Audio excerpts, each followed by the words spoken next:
So this is it. We're finally here. The end of the year. The end of 2014.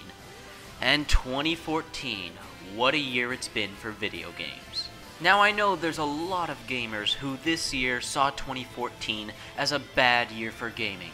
Not talking about the actual video games that came out this year, but the many controversies. Many people will look at 2014 as the year of Gamergate, as the year of overhyped games, as the year of even more console wars, as the year where several AAA games were released in broken, unfinished, buggy states at launch. And while many people may remember 2014 for those reasons, I will remember 2014 for the great video games that were released this year. I will remember 2014 for the unquantifiable amounts of fun I had this year. Because this year in 2014, I played some truly great video games. I had a ton of fun. I had several one-of-a-kind, amazing experiences that can only be felt and be had from video gaming. And with the end of the year comes the obligatory top 10 favorite games of the year list, which everybody on YouTube does, including me. I've gotta say, I've been looking forward to this video literally all year since my last video, my top 10 favorite games of 2013, which was the best video I've ever made, and I hope I can somehow match the quality of that video. So anyways, let us not delay. But just before we begin, few quick little rules. This top 10 video game countdown will only consist of games that I have played and beaten this year. And keep in mind, I have not played every single game that has come out this year. Also, I am a PC-only gamer, so if there is a game that is exclusive to the consoles, Wii U, PlayStation 4, or Xbox One, I have not played it. So, with that out of the way, let us begin.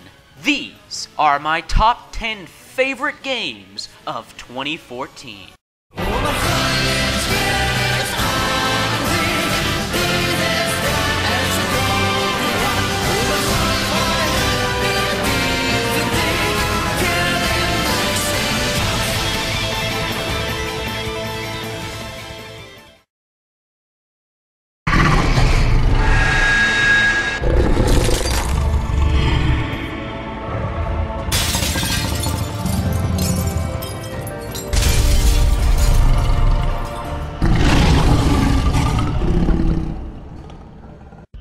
Number 10.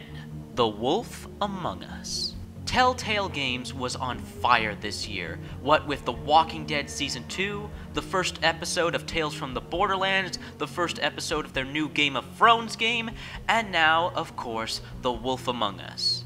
Based on the graphic novels titled Fables, The Wolf Among Us takes us to a truly fascinating and intriguing fantasy world, where, in a little place called Fabletown, actual fairy tale fables like Snow White, Beauty and the Beast, and of course the Big Bad Wolf, live in secrecy from the mundane human world. Now every town has a sheriff, and that sheriff happens to be the Big Bad Wolf. Bigby Wolf, the playable character, and as Bigby, you must try to solve a gruesome murder that may determine the fate of Fabletown as a whole. The Wolf Among Us just has a truly great story, full of mystery, intrigue, really dark subject matter, and shocking revelations. But a story is nothing without its characters, and The Wolf Among Us has some of the best characters I have been introduced to this year. Each one of them has their own story to tell. Each one of them has their own unique personality, backstory, and are all wonderfully voice acted. Especially our main protagonist, Bigby Wolf, who, depending on how you play him and what you make him say, can be a vastly different character through every playthrough. Also, I gotta talk about the visuals. The Wolf Among Us looks beautiful, and it's not really that graphically intensive at all. There are far more graphically intensive games, but the art style of The Wolf Among Us is what makes it beautiful, with a huge emphasis on color, a real noir-esque feeling. And of course, since it's based off a graphic novel, a real comic book-esque vibe. The game looks like a bunch of drawings and paintings that are moving and coming to life. And finally, what honestly impressed me the most about The Wolf Among Us, besides its visuals, its character, and story, were its combat sections. The combat sections are literally nothing but quick-time events, yet somehow, don't ask me how, Telltale Games has managed to make simple quick-time combat events actually fun and intense and have a bit of choice and variety. Granted, little, but that doesn't change the fact mere quick-time events are made fun and intense. Well done, Telltale Games, well done. You've truly made a masterwork of gaming right here. If you like crime stories, if you like unique fantasy stories, and if you like, well, just a good story, The Wolf Among Us is the game for you. Assassin's rule number 1. Always strike from behind. Especially when the fucker is twice your size. Number 9. Styx, Master of Shadows. Tell me, were you disappointed by the new Thief game that was released this year? Do you miss Splinter Cell Conviction? Are you craving Dishonored 2? Do you love stealth games? Period. Well then, do I have a game for you? 'Cause Styx, Master of Shadows is one of the best stealth games I have ever played, putting it right next to Splinter Cell and Dishonored. Styx simply has great stealth gameplay. It challenges you where it needs to, while providing you with all the tools necessary for you to be stealthy. You can turn invisible, disintegrate bodies, hide bodies, create noise to distract and lure your enemies. But most unique in all, and what makes Styx a truly great and memorable stealth game, is the clone ability, where Styx has the ability to create a duplicate of himself, which he can then control and run around, use it as a distraction, use it to solve puzzles, a number of things. The ability to clone yourself really adds a new dynamic to the game, and to stealth games in general. Not just that, it does what any good stealth game should do. It gives you wide open levels with multiple paths to take and the freedom of decision. There is no right way, there is no wrong way to go. You are free to go and do as you wish to complete your objectives, with a huge variety of ways in each and every level to be stealthy, to outmaneuver the enemy, or just sneak past them altogether. Also, Styx is a surprisingly good third-person platformer. Platforming is easy and versatile, allowing you to get to where you need to go. And with all that I've mentioned, there is a ton of replayability to levels. You can replay levels over and over and over again, constantly trying new paths, trying different scenarios to try to get from point A to B while being stealthy along the way. And finally, I have to mention the title character himself, Styx. Styx is a truly great main character. He's a great anti-hero. He's sarcastic, immature, mean, but can be surprisingly good-hearted, intelligent, and kind of relatable. You feel sorry for the guy, even though he is a goblin. I guess it's just not easy being green. Unless you're trying to make a kick-ass stealth game. If you could find me a bulb condenser. A what? You got a problem with your bulbs? Man, that's harsh. Try putting a little cream on them. Works for me.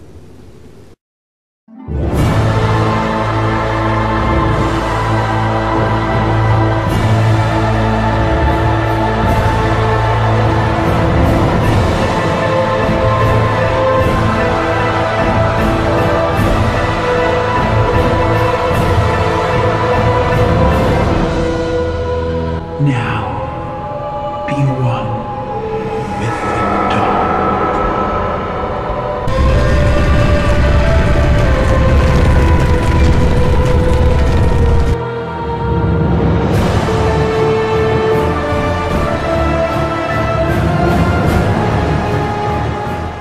Number 8. Dark Souls 2. I love the first Dark Souls, though maybe for different reasons than why other people like the game. I love the dark fantasy world. I love the creatures. I love the boss battles. I love the simple hack and slash combat. And all of that returns in Dark Souls 2 and more. First off, I can say right away and without a shadow of a doubt that Dark Souls 2 is a way better PC port than the first Dark Souls, what with better graphical fidelity and online support. However, PC version aside, Dark Souls 2 is just as good as the first Dark Souls, returning with the easy-to-learn yet hard-to-master combat system. Sure, you can hack and slash, dodge, roll, counter, and backstab easy enough, but mastering it, that is a challenge all in itself. Ah yes, challenge, what Dark Souls is most known for, and you will find quite a bit of challenge here. Everything is trying to kill you, enemies and environment alike. Oh, and speaking of environment, Dark Souls 2 is gorgeous. It is beautiful. Dark Souls 2 is an amazing looking game with both textures and lighting and just overall design. The art style and just designs of everything in the game is wonderfully creative and full of imagination. Granted, a sick, dark, and twisted imagination, almost that of an evil genius. The developers of the Souls games really are evil geniuses. What with the way they designed literally everything, from how levels connect to how enemies interact with the environment, to the several little surprises they have sprinkled everywhere. Dark Souls 2 is a very smartly made game, a very clever and crafty one. However, how are the enemies and bosses? Probably the main reason a lot of people comes to the Souls series, for the memorable enemies and the incredible boss battles. Well, the enemies are just as varied, brutal, and gruesome as they were in the first game. As for boss battles are spectacular, they're challenging, their designs are jaw-dropping. The battles with them are epic, challenging, but most importantly, they are memorable. You remember your experiences that you have in Dark Souls 2. Where so many other games may slip past your mind what you do in those games, the events that occur in those games. Dark Souls 2 is a game that sticks with you. And that is the mark of a good game. A game that stays in your memory.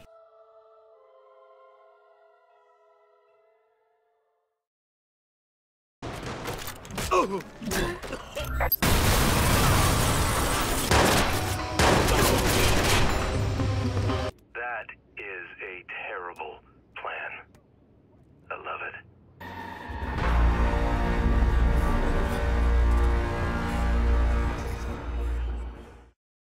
Number 7. Watch Dogs. Honestly, I must thank the many, many haters of Watch Dogs because of your irrational, unreasonable hatred of this well-made product. I actually decided to play this game because I was curious. I was baffled because everything I had ever seen of Watch Dogs led me to believe that this was a really well-made game. Turns out, it's a really well-made game, and I really like Watch Dogs. So thank you, haters. You convinced me to prove you wrong, as you so obviously were. I mean, I really don't see what there is not to like about Watch Dogs. The combat is fun, intense, with a ton of variety and choice. Same goes for the smart and fun stealth. Same goes as for the game as a whole, whether it be exploration, combat, or stealth.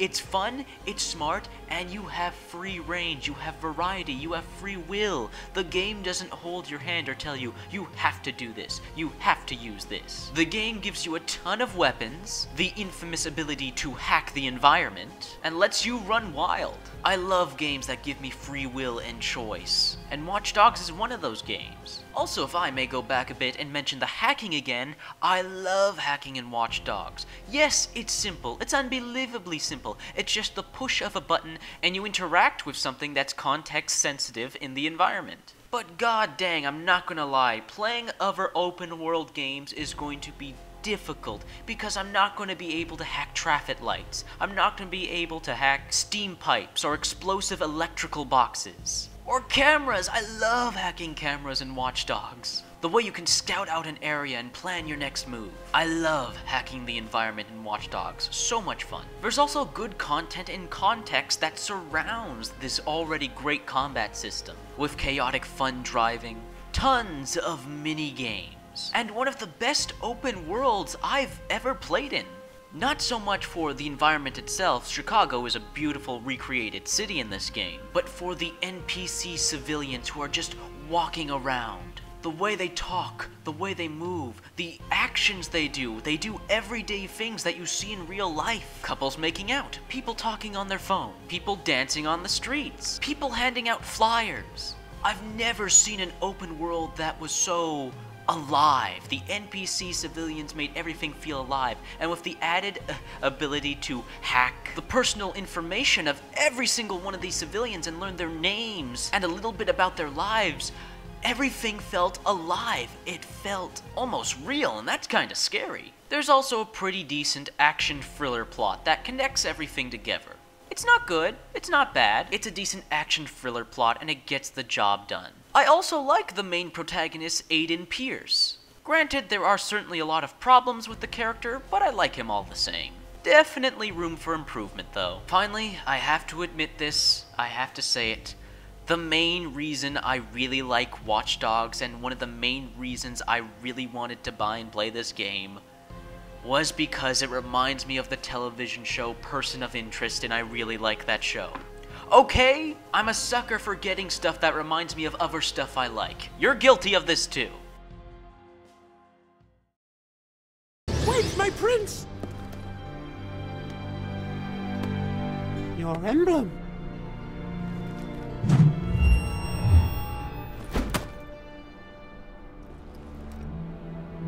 The dragon returns.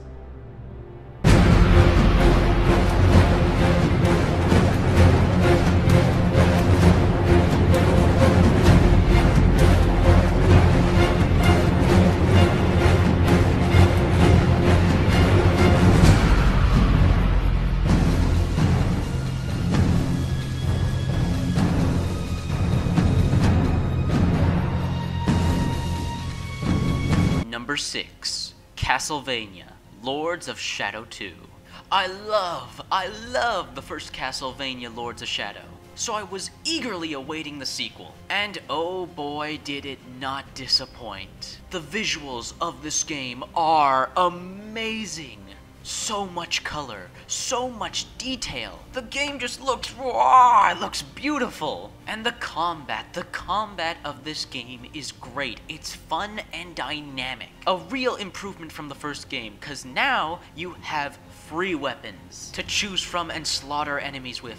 Each one of those free weapons, the Blood Whip, the Void Sword, and the Chaos Claws, having a huge arsenal of different attacks and super powerful abilities. And using them in conjunction with one another creates some spectacular fights.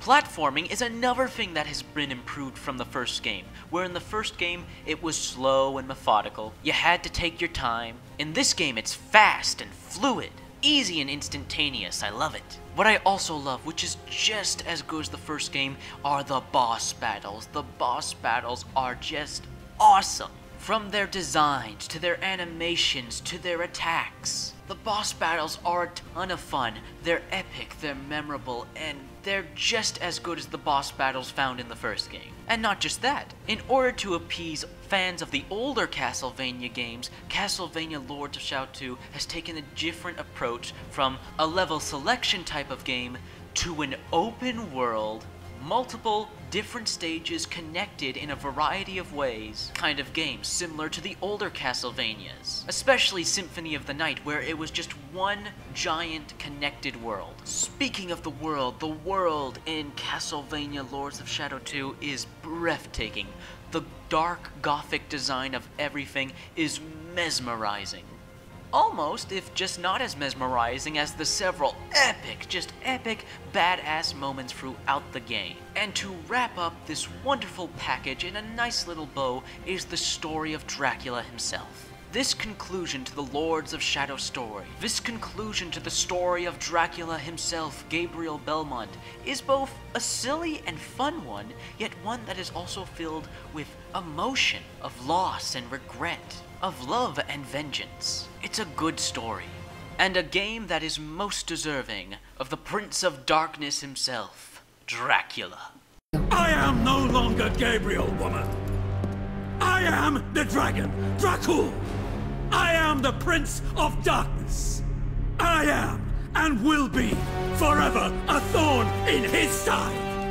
That is my vengeance.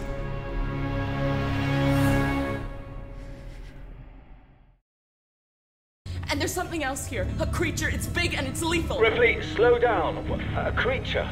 It's a life form, an unknown type. Some kind of alien organism. It's extremely dangerous.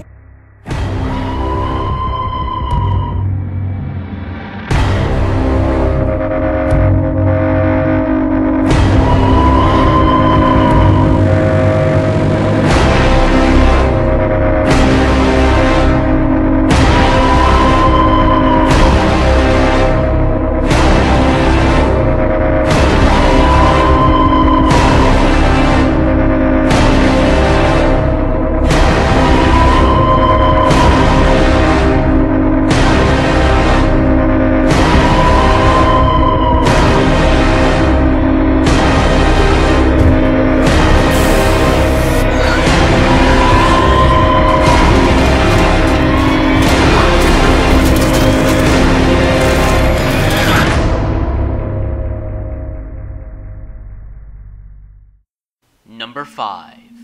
Alien Isolation. With last year's disastrous game, Aliens Colonial Marines, disappointing Aliens fans everywhere, everybody was hoping, no, praying, that Alien Isolation would be not only a good game but a great game, to wash the taste of disappointment out of their mouths. Oh, it is a good time to be a fan of the Xenomorph. Because that lovely, ugly black bastard finally got the video game he deserved. Or she. I don't know. Let me start off by saying Alien Isolation looks and feels like Alien. It looks and feels like the original movie. It looks like a fateful recreation. Not only a recreation, but an improvement over the original film. The visuals in this game are staggeringly beautiful. Why has the graphics engine used to make this game not been used more often? Alien Isolation is one of the best looking games I have ever seen. The texture quality is jaw-dropping. The lighting in this game is mind-blowing. So yeah, Alien Isolation is a really pretty game. But this is a survival horror game. And it takes more than good looks to be a good game. Thankfully, not only is it a good game, it's a great game, and a game that is truly loyal to the Aliens franchise. First off, the game gets the feeling right. When you play Alien Isolation, you feel just that, isolation. You feel isolated. You feel alone, helpless, constantly watched. As for the story, well, the story, I'll be honest, isn't anything special. It's not original, but it is classic, and it does feel kind of personal. As you play as Amanda Ripley, daughter of Ellen Ripley from the films, as she's trying to discover the fate of her mother after the incident on the Nostromo. The story feels personal. At the same time, it feels classic in its premise and setup, as well as the events that unfold throughout the story. It's a classic horror story. It's a classic alien story with a lot of fan service. You can tell the developers of the game Creative Assembly loved the Alien movies. There's too much fan service in this game for me to put in a single video. But next to the fan service is the satisfying feeling of collecting gear, of collecting stuff, building up your arsenal of tools and gadgets, crafting nifty little devices to help you in a tight spot. And of course, the alien himself, or herself, itself, the alien itself, the Xenomorph. Oh my god.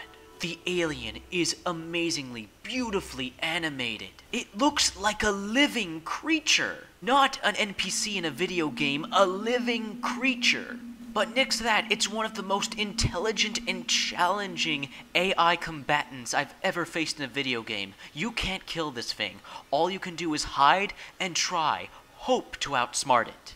The fact that the alien is so challenging and smart, it looks and feels like a living creature, makes it all the more terrifying. It makes the game terrifying with this horrifyingly, wonderfully animated and incredibly intelligent enemy in this beautiful, dark, and intimidating environment. It makes for one of the truly greatest survival horror games ever made.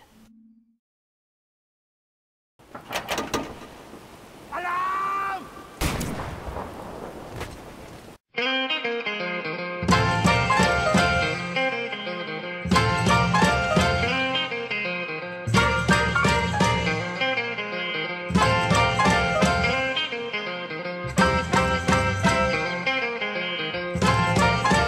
Boom, boom, boom, boom. Ich schieß dich einfach ab. Leg dich einfach flach. Nimm dich mit zu. Nazi scum.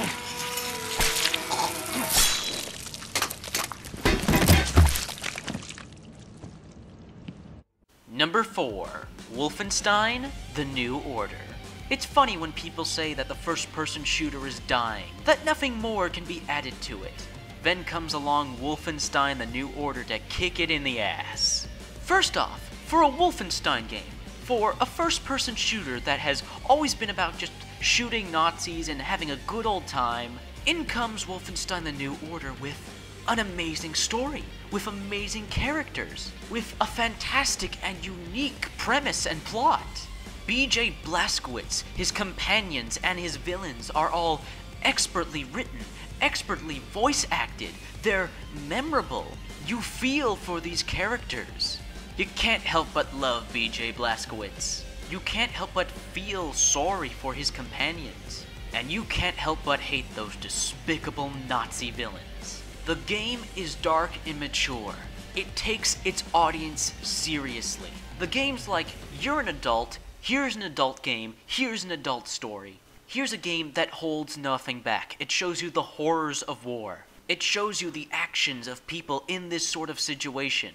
The game just has great characters, great premise, and great plot. But hey, this is a first-person shooter. How's the shooting? Glad you asked. The shooting is awesome. The guns have weight to them. They're impactful and fun to use. There is an incredibly satisfying gore system. Nazi limbs will go flying and blood will be splattering. Oh yes, and you can dual wield just about every weapon in the game. You can dual wield pistols, rifles, shotguns, snipers, lasers.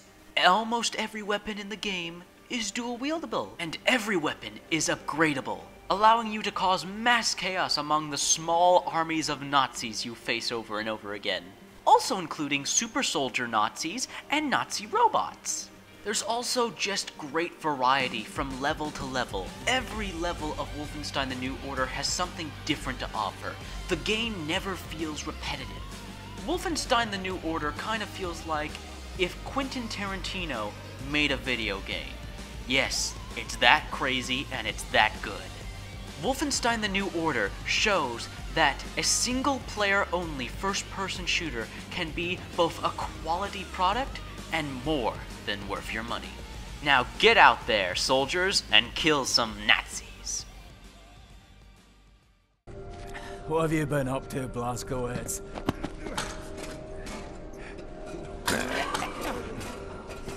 Shooting, stabbing, strangling Nazis.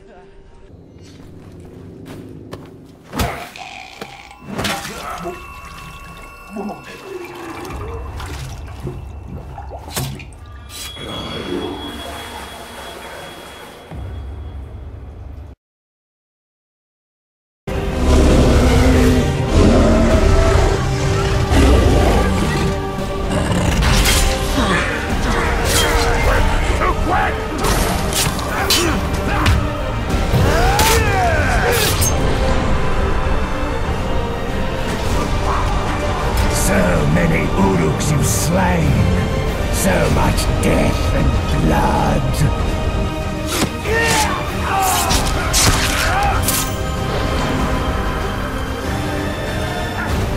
You think you're better than us? You enjoy the kill, don't you? You're no less a monster. You're a murderer.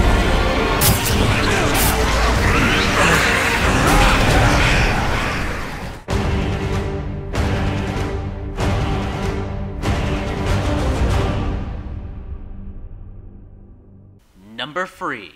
Middle-earth: Shadow of Mordor. Middle-earth: Shadow of Mordor was another one of those video games where, like last year in 2013 with the video game DMC Devil May Cry, I had little to no interest in. Then I watched some gameplay. Then I actually got the game and played the game. And now I absolutely love it. Middle-earth: Shadow of Mordor is one of the most refreshing, versatile, dynamic, and just plain fun video games I have played all year. The game has great, satisfying, violent, empowering hack-and-slash combat and stealth. The animation for when Talion swings his sword, for when he performs one of the many brutal executions on his endless orc foes. Just unbelievably fun to watch and satisfying to perform. Speaking of orcs, can't talk about Middle-earth Shadow of Mordor without its standout feature. The thing that makes Shadow of Mordor so special and a one-of-a-kind game. The Nemesis system. Ah yes, the Nemesis system. One of the most original and innovative things ever seen in a video game. Every single orc in this game is procedurally generated. No two orc war chiefs, no two orc captains, hell, no two orc grunts will ever look the same, have the same voice actor, have the same weapons. Every single person who plays Shadow of Mordor will get varying, different orc opponents, different captains and war chiefs. No two orcs will ever be the same. They have unique personalities, a variety of different weaknesses and strengths. And with this being a nemesis system, you can form your own orc nemesis. Perhaps a lucky orc grunt killed you, became captain, killed you again, and now is a war chief. And now, when you kill him, or supposedly kill him, he returns, stating he will have his revenge, until you finally chop off his head. Oh yeah, chopping off orc heads never gets old. But next to the great combat and the Nemesis system is a huge open world to explore. Take that back, 2 huge open worlds to explore. Mordor has never looked this pretty before, with stunning visuals bringing the dark and deadly world of Mordor to life. With a ton of stuff to do in it, next to hunting down orcs, performing a variety of challenges, or hell, just exploring the world for collectibles. And seeing how this game is, of course, a licensed game based off the Lord of the Rings series, there's a pretty faithful, dark, enjoyable enough Lord of the Rings story with some memorable characters here. If you like Lord of the Rings, you'll most likely enjoy the story. It may not be original, but it's by no means bad. Oh yes, almost forgot to mention, there's mind control in the game. You can end up building up your own army of orcs and have them turn on each other. Awesome. Bottom line, Middle-earth Shadow of Mordor is a very fun game. It's addicting and it doesn't get old. Middle-earth Shadow of Mordor was able to make killing things in video games feel refreshing and new again. What are the odds of... Just make sure you show up to take the place of the dead war chief. But the war chief's not dead.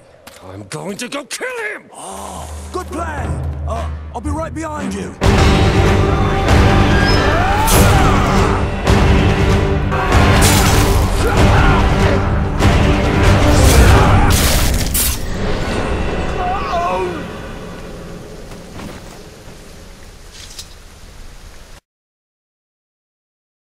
Clicks from IP links. KPS 2.25, over.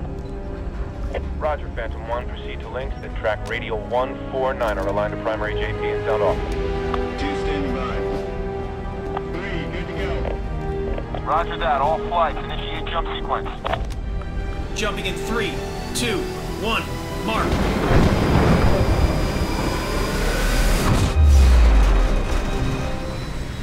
The civilian fleet's right behind us. Most of the ships are running on fumes right now. We're out of options. It's now or never. Either way, we need this fuel, or none of us are gonna make it. The fleet's counting on you. Go, go, go! McCord, take your squad up this road. The rest of you, move through this building behind me and secure the area. Number 2, Titanfall. Titanfall is a very special game to me. Playing this game is some of the most fun I've had all year.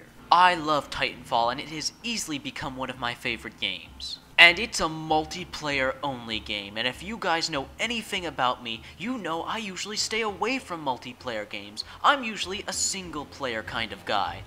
But Titanfall, oh my Titanfall. It's a one-of-a-kind video game. The gameplay of Titanfall is amazingly never-ending fun. Every match, every minute of Titanfall is filled with adrenaline, action, satisfying visuals. This being a first-person shooter, how's the shooting? The shooting is solid. The parkour system is easy to use. The movement is so easy.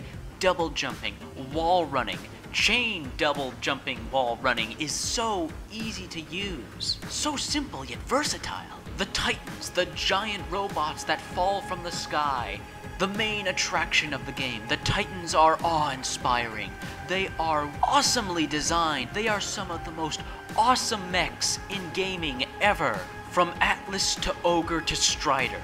These free mechs are some of the best mechs ever portrayed, ever put in a video game. And that dynamic, that mechanic of switching from pilot to Titan is so fluid, dynamic, versatile.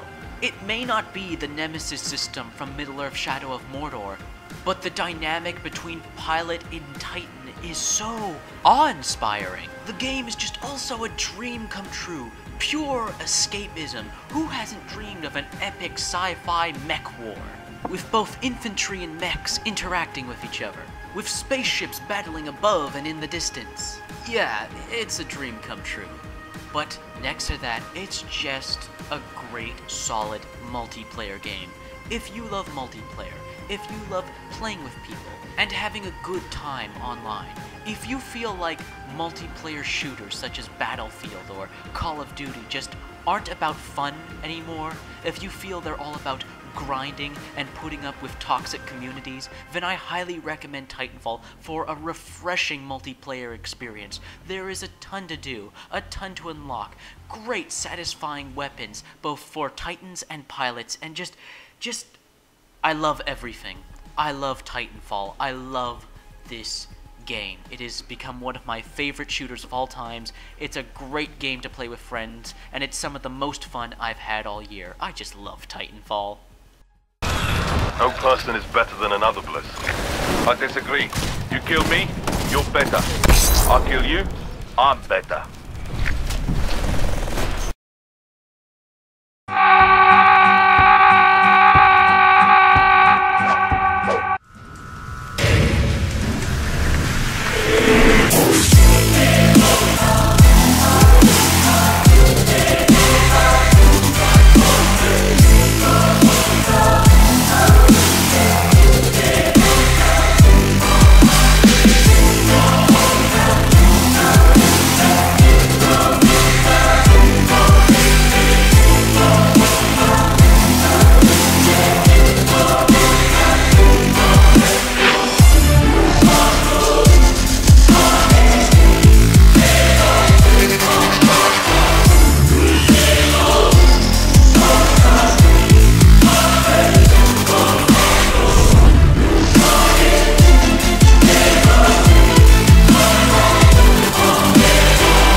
My number one favorite video game of 2014 is What? What is that?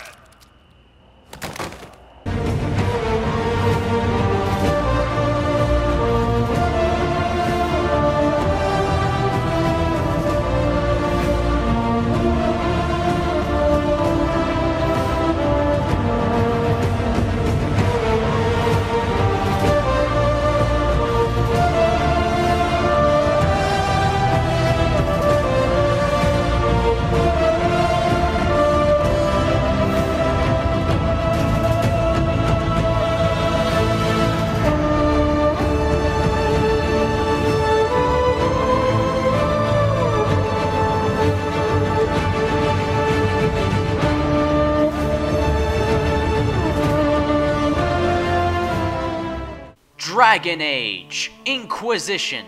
This game.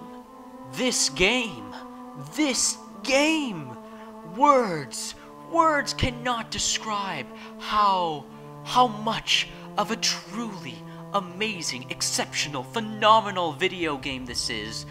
But I will try to explain and define and just tell you why this is such an amazing video game. Why this is one of the best video games of all time, as a matter of fact. The story is epic, exceptional, it's remarkably well written. The lore, the characters, the world, everything about Dragon Age Inquisition is engrossing, intriguing, interesting. It's so easy to get sucked in and immersed into this game's lore, characters, and world. I wanted to read every single piece of written lore. I wanted to hear every single word of dialogue spoken by the characters. I wanted to see every inch of the incredible world that Dragon Age has built. The world. Oh my goodness, yes, the world, the levels, the open world, the graphics. This is one of the most beautiful games ever. You have to hand that to 2014 at least. 2014 has been a year of simply beautiful looking games, and Dragon Age is no exception. It is a beautiful game. The colors, the texture, the lighting, the animations, oh my goodness, this game is such a treat to look at. And the game gives you not one, but several different open worlds to explore. There is so much to see and explore, from deserts to forests to jungles to swamps to snow-covered mountains. There is such a huge world to see and explore. Now I have to make a confession. I didn't like Dragon Age Origins. I didn't like Dragon Age Origins simply for the gameplay. I didn't like the combat. The combat for me was boring and just not fun. Dragon Age Inquisition has fixed that in spades. I now have complete control of my character. When I click my mouse, I swing my sword.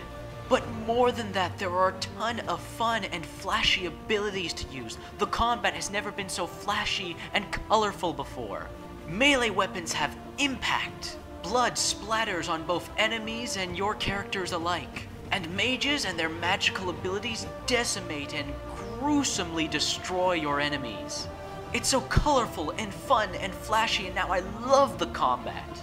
And of course, this being a BioWare game, characters. With a BioWare game, characters are some of the most important aspects of a BioWare game. For in almost every BioWare game ever released, the characters, your companion characters, your villains, your side characters, the characters have been memorable and likable, and everybody chooses their favorites. And here in Dragon Age Inquisition, it is no exception. The characters are awesome. They're amazing. They're expertly well written. They're exceptionally voice acted. These characters look and feel and sound like real, relatable people. I loved all the characters. Varric, Cassandra, Sarah, Iron Bull, Blackwall, Dorian, Cole, Alistair, Liliana, Josephine, Solus, and Vivian. These are some of the greatest, most memorable video game characters ever made. And of course, this being Dragon Age, there are the dragons. I freaking love the dragons. The dragons are breathtaking. They're amazing. They look and feel and sound like living, breathing creatures. Their animations are spectacular. Their battles are epic, just so epic. I love the dragons. I love the dragons in Dragon Age Inquisition. However, finally, most importantly, what made Dragon Age Inquisition Game of the Year for me was that the game made me feel. I felt genuine emotion. I felt true joy. I was intrigued by the story and everything that was going on. I was genuinely intrigued. I laughed. I laughed out loud at several of the moments in the banter between my characters. I laughed out loud. And the game made me cry. Genuine tears were running down my face. The game made me genuinely cry. There were moments that were so powerful. Dragon Age Inquisition made me care. It made me care about everything that was going on. And that is the sign, that is the mark of a truly great game. Dragon Age Inquisition feels like a steal at $60, because there is so much content in this game. It feels worth more than $60. There is so much content in this game to get lost in. Dragon Age Inquisition is truly one of the best fantasy RPGs of all time and one of the best video games of all time, and my pick for Game of the Year of 2014. My favorite video game of 2014.